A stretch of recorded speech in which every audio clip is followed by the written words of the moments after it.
दिवाली आने में अब कुछ ही समय बचा हुआ है और बहुत से घरों में अभी स्वच्छता अभियान शुरू हो चुका है। Hello and namaste everyone, welcome back to my channel Beena best. I hope आप सभी बहुत अच्छे होंगे।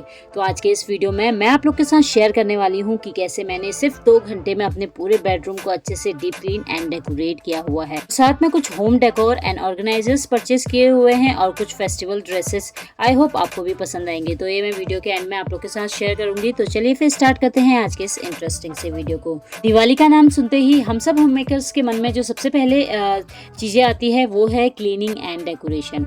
वैसे तो हम पूरे साल भर अपने घर को अच्छे से क्लीन करते रहते हैं, बट दिवाली एक ऐसा स्पेशल टाइम होता है जब हम अपने घर को पूरे अच्छे से declutter, deep clean and decorate करते हैं और बिल्कुल नया जैसा बना देते हैं। आज मॉर्निंग में ही मैंने डिसाइड कर दिया था कि आज मुझे सिर्फ 2 घंटे में अपने पूरे बेडरूम को अच्छे से डीप क्लीन एंड डेकोरेट करना है, वो भी बिना रुके हुए और बिना टाइम वेस्ट करे हुए, क्योंकि आज दिन भर में मेरे पास इतने सारे काम थे जो कि आज पूरे करने थे। उसमें से जो सबसे पहले था वो अपने घर को अच्छे से डीप क्लीन एंड डेकोरेट करना। उसके बाद अपने छोटे बेटे को हॉस्पिटल ले जाना था, कुछ ग्रोसरी शॉपिंग और घर की शॉपिंग करनी थी, और हमारे कैंपस में ही भंडारा था तो मंदिर में भी जाना था। तो इन सब की मैंने मॉर्निंग में ही प्लानिंग कर दी थी कि कौन सा काम मुझे कब करना है। तो डीप क्लीनिंग करने के लिए सबसे पहले मैंने विंडो से कूलर हटा दिया था, क्योंकि अब हल्की ठंड आ चुकी है तो कूलर का यूज नहीं हो रहा है।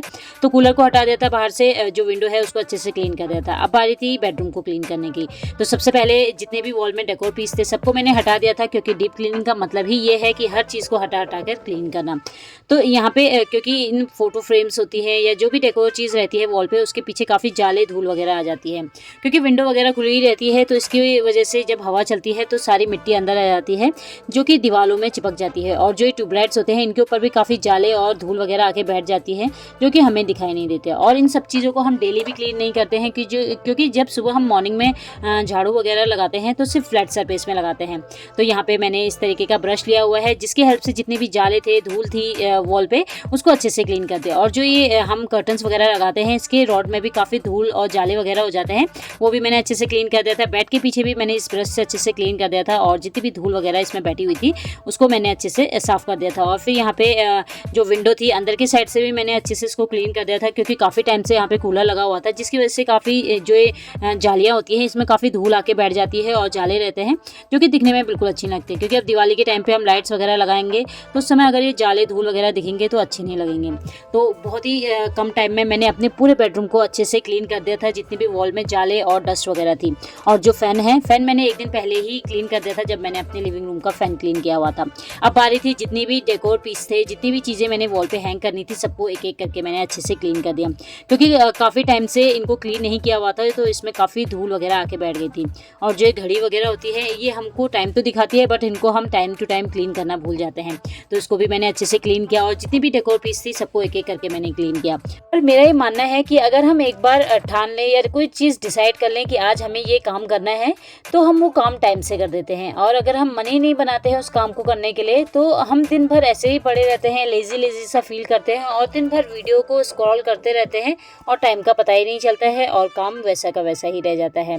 तो हमेशा कोई भी काम करने के लिए एक बार अच्छे से स्मार्टली प्लान कर लें, जिससे कि आपका सारा काम टाइम से हो जाए। जितनी भी फोटो फ्रेम्स थी सबको मैंने अच्छे से साफ कर दिया था, क्योंकि डेली बेसिस में हम इसको क्लीन नहीं कर पाते हैं, जिसकी वजह से इनके ऊपर काफ़ी जाले और धूल वगैरह आ जाते हैं। तो सारी फोटोज़ को अच्छे से साफ करने के बाद साथ ही साथ मैं उसको वॉल पे हैंग करती गई, क्योंकि इससे क्या होता है, आपको पता होता है कि कौन सी फोटो या कौन सी फ्रेम कहाँ लगानी है, इससे हमारा काफ़ी टाइम सेव हो जाता है। अब मैं हमेशा विंडो को इस तरीके से हाफ कवर करके रखती हूँ, क्योंकि मॉर्निंग और इवनिंग के टाइम पे हम जो कर्टन्स होते हैं इनको साइड करते हैं, जिससे कि जो फ्रेश एयर है वो घर के अंदर आए। और जब ये कर्टन साइड करते हैं तो बाहर से डायरेक्टली घर के अंदर दिखाई देता है, जो कि दिखने में बिल्कुल अच्छा नहीं लगता है, इसलिए मैं कवर करके रखती हूँ। अब जितनी भी शेल्फ थी सबको मैंने वॉल पे हैंग किया हुआ है। अगर आपके पास ड्रिल मशीन नहीं है तो आप इस तरीके से शेल्फ को वॉल पे हैंग कर सकते हैं। तो यहाँ पे मैंने जो केबल क्लिप्स होती है उनको वॉल पे लगाया है, उनके बीच में इस तरीके से डोरी डाली है दोनों साइड, और जो ये डोरी है इनके बीचों बीच में इस प्लैंक को आपने रख देना है, तो हमारा जो वॉल शेल्फ है वो बन जाएगा। अब सारी चीज़ों को एक एक करके मैं इनको डेकोरेट कर दूंगी, और ये वॉल शेल्फ बहुत ही अच्छी लगती है, तो इसलिए मैंने विंडो के ऊपर ही इसको हैंग किया है। कुछ आर्टिफिशियल प्लांट्स भी इसमें ऐड किए हुए हैं। और ये दिवाली के समय जो ये लाइट्स आती हैं ये बहुत जल्दी ख़राब हो जाती हैं, और अगर एक बार ख़राब हो गई तो जल्दी रिपेयर भी नहीं होती है। तो जो ये मेरे पास लाइट थी इसकी एक वायर निकली हुई थी, तो इसमें जो ये बॉक्स आता है ना इसको मैंने ओपन कर दिया था, और उसके बाद मैं यहाँ पे चेक कर रही थी कि ये वायर कहाँ पे से निकली है। तो मैंने प्लग लगा दिया था और प्लग लगाने के बाद मैंने इस तरीके से चेक किया और मुझे पता चल गया कि ये कहाँ पे से निकली है। तो जिस पॉइंट पे मुझे इसको लगाना था वहाँ पे मैंने इस वायर को लगाया और उसके बाद ग्लू गन की हेल्प से इसको पेस्ट कर दिया। और जब आप इस तरीके का लाइट का काम करते हैं तो जो प्लग है उनको निकाल के ही तभी यूज़ करें। तो लास्ट में मैंने एक बार और चेक कर लिया था कि ये सही हो गई है कि नहीं। और जो हमने प्लैंक यहाँ पे ऊपर हैंग किया हुआ है इस शेल्फ में मैं इसको चारों तरफ लपेट दूंगी, क्योंकि अब दिवाली है तो दिवाली में जो ये लाइट्स वगैरह अगर हर कमरे में रहती है तो दिखने में बहुत ही अच्छी लगती है। इस वॉल शेल्फ को मैंने इस तरीके से डेकोरेट किया है। एक साइड मनी प्लांट और एक साइड स्नेक प्लांट रखा है जो कि ओरिजिनल प्लांट है। तो इस तरीके से मैंने इसको डेकोरेट किया है। लास्ट में जितनी भी धूल डस्ट वगैरह आई थी वो सब इन्हीं बेडशीट में आ गई थी, तो इनको भी मैंने हटा दिया। और उसके बाद जो ये बेड के ऊपर वाली साइड है इसको अच्छे से मैंने क्लीन कर दिया था एक ड्राई कपड़े से, और जो ये बेडशीट है इसको अच्छे से मैंने साफ करके दोबारा से इसमें बिछा दिया था। तो बेडरूम का फाइनल लुक मैं वीडियो के एंड में आप लोगों के साथ शेयर करूंगी, तो वीडियो को पूरा देखिएगा। आई होप आपको भी कुछ ना कुछ आइडियाज मिल गए होंगे अपने बेडरूम को इस दिवाली डेकोरेट करने के लिए। तो दिवाली आने में अब कुछ ही समय बचा हुआ है, तो अब ऐसा कोई दिन नहीं जा रहा है जिस दिन मैं अपने घर की क्लीनिंग नहीं कर रही हूँ। तो आज फाइनली मेरे पूरे घर की अच्छे से डीप क्लीनिंग हो गई है। अब बस डेकोरेशन बचा हुआ है और आउटडोर एरिया जो कि बारिश की वजह से पेंडिंग पड़ा हुआ है। तो लगभग 10-20 तक मेरे इस बेडरूम के अच्छे से डीप क्लीन एंड डेकोरेशन हो चुका था। तो अब मैं रेडी हो रही हूँ क्योंकि आज मुझे काफ़ी काम था और काफ़ी जगह जाना था। सबसे पहले मुझे अपने छोटे बेटे को हॉस्पिटल लेके जाना था क्योंकि उसकी अपॉइंटमेंट थी डॉक्टर के साथ, और उसके बाद मुझे अपने घर की ग्रोसरी शॉपिंग और कुछ घर के लिए शॉपिंग करनी थी। साथ में आज हमारे कैंपस में भंडारा भी था तो मंदिर में भी जाना था, तो इसी के लिए मैं मॉर्निंग में रेडी हो गई थी। जैसे ही रेडी होके हम लोग निकलने पड़े तो बाहर इतनी तेज़ बारिश हो रही थी कि हमारा जाना मुश्किल ही था। लगभग आधे घंटे के बाद बारिश रुक गई थी, उसके बाद ही मैं हॉस्पिटल गई थी। तो जब तक बारिश आ रही थी तो मैंने सोचा क्यों ना फ्रिज को भी आज अच्छे से डीप क्लीन किया जाए। और इसके पीछे मैंने काफ़ी कार्टून्स वगैरह रखे हैं क्योंकि अब हमारी पोस्टिंग आ चुकी है तो हम कभी भी यहाँ से शिफ्ट कर सकते हैं। तो थोड़ा थोड़ा करके मैं कार्टून्स रख रही हूँ क्योंकि शिफ्टिंग के टाइम पे पैकिंग के लिए काफ़ी अच्छे रहते हैं। तो फ्रिज क्लीन करने के लिए सबसे पहले जितने भी ऊपर मैट्स वगैरह बिछाए हुए थे उनको मैंने निकाल के वॉश करने के लिए रख दिया। अब जिस जगह पे फ्रिज रखा हुआ था, क्योंकि डेली क्लीन नहीं करते तो काफ़ी धूल मिट्टी वगैरह यहाँ पे जम गई थी, तो अच्छे से मैंने इसको क्लीन कर दिया था और पोछा लगा दिया था फिनाइल डाल के। अब फ्रिज के अंदर जितना भी सामान था सबको मैंने बाहर निकाल दिया था, जितने रैक्स वगैरह थे इनको निकाल दिया था क्योंकि डेली हम इसको क्लीन नहीं कर पाते हैं जिसकी वजह से काफ़ी गंदे हो जाते हैं। तो सबको लेके मैं बाथरूम में लेके आ गई थी और सबको मैंने गर्म पानी से अच्छे से वॉश कर दिया था। और जिनके घर पे छोटे बच्चे ना वो लोग मुझसे ज़रूर रिलेट कर पाएंगे कि बच्चे इतने जिद करते हैं कोई भी काम करने के लिए कि उनको अपने साथ काम में लगाना ही पड़ता है। तो सारे रैक्स को अच्छे से वॉश करके मैंने फैन के नीचे सूखने के लिए रख दिया था। अब फ्रिज के नीचे ये रैक मिला हुआ है, इसमें मैंने लहसुन रखे हुए हैं क्योंकि काफ़ी ज़्यादा लहसुन थे तो इसी के नीचे रखा है। अब आ रही थी फ्रिज के अंदर अच्छे से डीप क्लीन करने की। तो फ्रिज के अंदर भी काफ़ी दाग वगैरह आ जाते हैं, हल्दी वगैरह के या पानी वगैरह के निशान रहते हैं।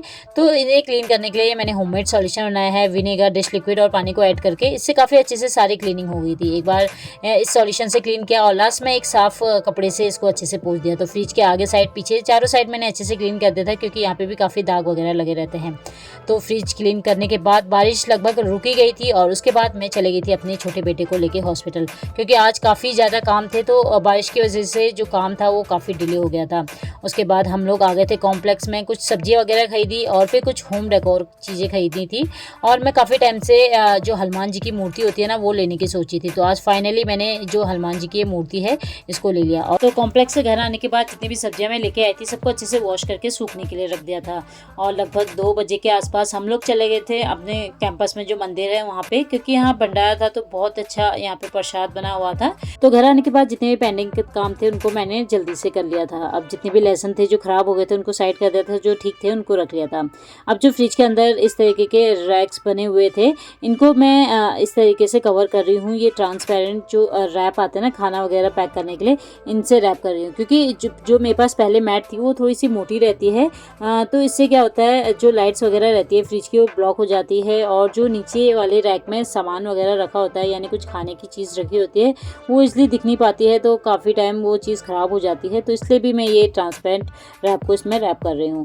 अब सारे जितने भी इसमें रैक्स वगैरह थे सब अच्छे से सूख गए थे, सबको मैंने एक एक करके इसमें अटैच कर दिया था। तो पहले जो मैंने इसमें मैट्स बिछाए हुए थे इसकी वजह से लाइट भी ब्लॉक होती है और नीचे वाले फूड आइटम इजली विजिबल भी नहीं होते। ट्रांसपेरेंट शीट रैप करने के बाद ये काफ़ी अच्छे से लाइट भी पास होती थी और सारी चीज़ें इजली विजिबल हो रही थी। अब साइड में मैंने मसाले वगैरह रख दिए थे, मैं फ्रिज में ही रखती हूँ जिसकी वजह से मसाले जल्दी ख़राब ना हो। अब मैंने फ्लिपकार्ट से इस तरीके के कंटेनर मंगाए हुए थे, फूड कंटेनर, इसमें सब्जियाँ वगैरह स्टोर करने के लिए काफ़ी ईजी रहता है। तो काफ़ी अच्छी क्वालिटी थी इसकी। इस कंटेनर के साथ ये ट्रे भी आती है। अगर कोई सब्जियाँ वगैरह गीली है तो जो पानी है, एक्स्ट्रा पानी, वो नीचे आ जाता है और सब्जी खराब नहीं होती है। और ये लिड की क्वालिटी भी काफ़ी अच्छी थी, तो इनको यूज़ करने से पहले मैंने इनको अच्छे से वॉश कर दिया था, फैन के नीचे सूखने के लिए रख दिया था। उसके बाद एक एक करके मैंने सारी सब्जियों को इसमें स्टोर करके रख दिया था। तो जो इसमें ट्रे लगी हुई है वो नीचे की साइड रहेगी और जितनी भी सब्जियां वगैरह है वो उसके ऊपर। तो काफ़ी अच्छे से और काफ़ी ज़्यादा क्वांटिटी में इसमें सब्जियां आ जाती है। तो एक एक करके जितनी भी मैं सब्जियां लेके आई थी उनको मैंने इसमें स्टोर करके रख दिया था। ये कंटेनर ट्रांसपेरेंट है जिससे कि ईजिली सारी सब्जियां विजिबल हो जाएगी। और जो आपकी काफ़ी ज़्यादा स्पेस लेती थी तो काफ़ी कम स्पेस में काफ़ी सब्जियां आ जाएंगी। तो इस तरीके से मैंने फ्रिज में सारी सब्जियों को अच्छे से अरेंज करके रख दिया था। तो ट्रांसपेरेंट जो हमने रैप इसमें बिछाया था इसकी वजह से सारी चीज़ें इजीली विजिबल भी हो रही थी और दिखने में भी बहुत अच्छी लग रही थी। साइड में मैंने इस तरीके से स्टोर करके रखा हुआ है सारे सामान को। तो लास्ट में जो नीचे ट्रे मिली हुई है उसमें मैंने आलू और प्याज रखा हुआ है। और जो ये मैंने मैट इस फ्रिज के ऊपर बिछाए हुए थे इनको भी अच्छे से वॉश कर दिया था, ये भी सूख गए थे। तो साथ ही साथ मैंने इनको फ्रिज के ऊपर इस तरीके से बिछा दिया था। ये मैंने मीशो से मंगाया था, काफ़ी रीजनेबल प्राइस में मिला था और इसकी क्वालिटी भी काफ़ी अच्छी है। लगभग 1 साल हो गया इसको यूज़ करते करते, बिल्कुल भी ख़राब नहीं हुआ है। तो चलिए अब देख लेते हैं मेरे इस बेडरूम का फाइनल लुक और इसके बाद मैं आप लोग के साथ शेयर करूंगी कि मैंने क्या क्या प्रोडक्ट अपने लिए घर के लिए परचेस किए हुए हैं डेकोरेशन और ऑर्गेनाइजर के लिए। साथ में कुछ ड्रेसेस मैंने मंगाई हुई हैं करवा चौथ और दिवाली के लिए। आई होप आपको भी पसंद आएंगे, तो वीडियो को एंड तक ज़रूर देखिएगा। तो मैंने अपने बेडरूम को बहुत ही अच्छे तरीके से डेकोरेट किया हुआ है, जितना मेरा बेस्ट हो सके मैंने उतने अच्छे से इसको डेकोरेट किया हुआ है। हालांकि जो हमारा ये सरकारी क्वार्टर है काफ़ी छोटे इसमें रूम्स हैं, बट जो हम होम मेकर्स होती हैं उनके लिए असली चैलेंज यही होता है कि आपको जो भी चीज़ मिली हुई है आप उसको सबसे बेस्ट बना सकें। बहुत से लोग हमेशा कंपेयर करते हैं दूसरे के घर को कि उसका घर बड़ा है, उसका घर बहुत सुंदर है, बट ये नहीं देखते हैं कि उस घर को सुंदर बनाने के लिए उसके पीछे कितने एफर्ट्स लगे हुए हैं। तो आप भी अपने बेडरूम को इस तरीके से डेकोरेट कर सकते हैं, बस आपको अपना थोड़ा सा क्रिएटिव माइंड से सोचना पड़ेगा। और हमेशा पॉसिबल नहीं हो पाता है कि हम नई नई चीज़ें लाके ही अपने घर को डेकोरेट करें। तो मैंने इस रूम में जो भी डेकोरेट के लिए चीज़ें रखी हुई है सब मैंने खुद से ही बनाया हुआ है। अगर आपको कुछ पसंद आता है तो आप मुझसे उनका लिंक पूछ सकते हैं, तो मैं आपको डिस्क्रिप्शन में उसका लिंक दे दूँगी। तो फ्रिज के ऊपर भी मैंने मनी प्लांट रखा हुआ था। तो कुछ इस तरीके से मैंने अपने बेडरूम को डेकोरेट किया हुआ है। क्योंकि काफ़ी छोटे रूम होने की वजह से इसी बेडरूम में मैंने फ्रिज भी रखा हुआ है, स्टोर रूम भी है और ड्रेसिंग एरिया भी बनाया हुआ है। तो इस छोटी सी स्पेस में मैंने अपने बेटे के लिए स्टडी टेबल को यहाँ पे बनाया हुआ है, क्योंकि जो ये स्टडी टेबल है यहीं पे फिक्स हो रहा था। और इसी स्टडी टेबल के ऊपर हमें कुछ शेल्फ बने हुए मिले हुए हैं जिसमें जो कपड़े वगैरह हैं वो रखे हुए हैं। और ये ड्रेसिंग एरिया ये भी मैंने खुद से DIY किए हुए हैं। इसमें जितने भी रैक हैं और इसमें वही डेली के सामान रखे हुए हैं जो कि हमें डेली चाहिए होते हैं। तो इस तरीके से मैंने अपने इस शेल्फ को डेकोरेट किया हुआ है, इस ड्रेसिंग एरिया को। और इस मिरर से काफ़ी अच्छा लगता है ये रूम दिखने में। और इसी के नीचे मैंने प्रिंटर और लैपटॉप भी रखा हुआ है। तो छोटी सी जगह पे आप काफ़ी सामान रख सकते हैं। अब चलिए कुछ सामान और देख लेते हैं। ये जो मैंने अभी ऑर्गेनाइज़र आपको दिखाया हुआ था फ्रिज के लिए स्टोर करने के लिए, वो लिया है। और ये बहुत प्यारा सा मैंने उल्ली ले रखा है मीशो से, काफ़ी रिजनेबल प्राइस में मुझे मिल गया था। और ये कुछ डेकोरेशन की चीज़ें ली हुई है जो कि वॉल पे डेकोरेट करने के लिए मिले हुए हैं। तो इस तरीके के MDF बोर्ड में मिले हैं, काफ़ी अच्छी इसकी थिकनेस भी है और क्वालिटी भी काफ़ी अच्छी है। तो इस दिवाली आप इस तरीके के होम डेकोर मंगा सकते हैं। अगर आपको कुछ DIY वगैरह नहीं बनाना आता है तो काफ़ी रिजनेबल प्राइस में आपको ऑनलाइन भी मिल जाएगा।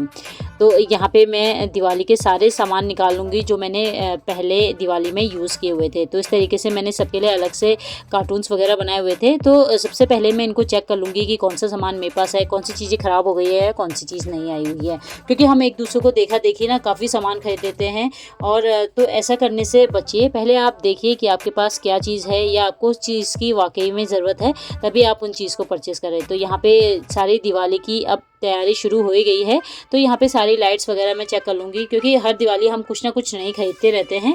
तो पहले चेक कर लीजिए कि क्या आपके पास है और क्या चीज़ आप खरीद सकते हैं। तो यहाँ पे मैंने ये लाइट खरीदी हुई थी इस दिवाली।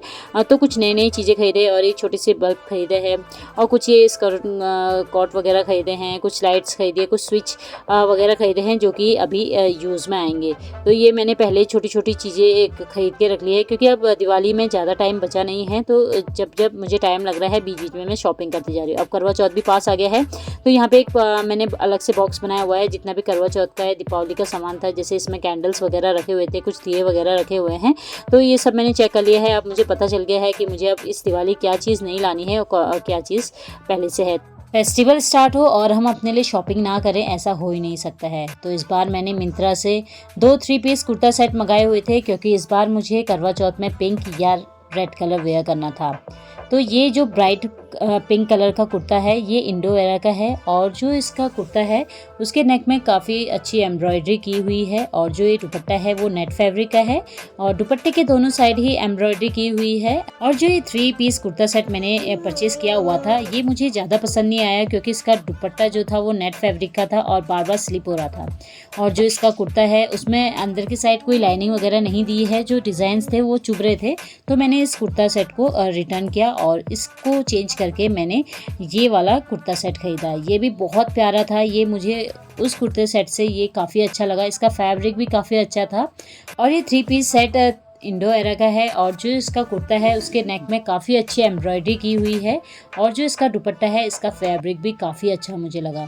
फैब्रिक के चारों तरफ काफ़ी अच्छी डिज़ाइन थी, और जो इसका ट्राउज़र था ये भी काफ़ी अच्छा इसका फैब्रिक था। चलिए अब मैं आपको वेयर करके दिखाती हूँ। तो जो ये कुर्ता सेट है ये काफ़ी अच्छे फैब्रिक में था और काफ़ी कंफर्टेबल लग रहा था। इसके नेक में काफ़ी अच्छी एम्ब्रॉयडरी की हुई थी, और इसी कुर्ते के जो नीचे वाली साइड है इसमें भी डिज़ाइन थे, और साथ में बाजुओं में भी काफ़ी अच्छे डिज़ाइन थे, जो कि काफ़ी अच्छे लग रहे थे। पूरे से सूट में जो छोटे छोटे बूटीक होते हैं उसके डिज़ाइन थे, और जो इसका ट्राउज़र है ये भी काफ़ी कंफर्टेबल था। अंदर साइड में पॉकेट्स भी दी हुई थी, और इसमें अंदर की साइड से लाइनिंग लगा हुआ है, जो कि काफ़ी कंफर्टेबल लग रहा था।